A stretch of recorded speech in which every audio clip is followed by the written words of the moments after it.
Havaya Murat'tı. At öldü mü bu? Yok kalma var çıkar. Tok var. Bile tok var. O at trigine çok var. Evet zaten. Tok var öyle etti. Hemen o tek tok. Gözler asık. Öyle.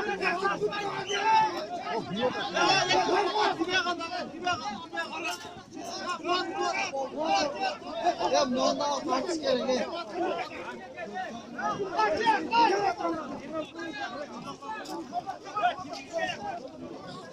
Bu kandemir var. Bak şaşma yüzü çıkıyor.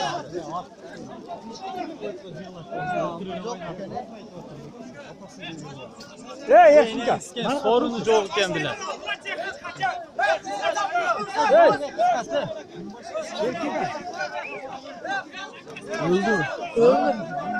Öldü. Çok vurdu. İlgesine dokundu. Ha. Kömüşü yaptı.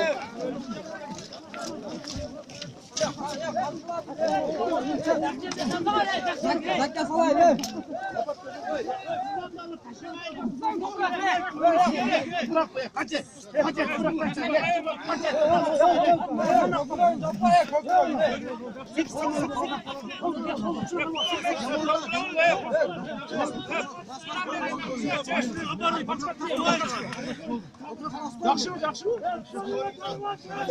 Çalta de.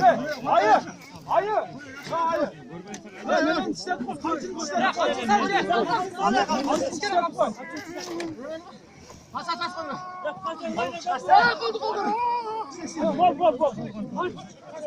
Hadi tavır.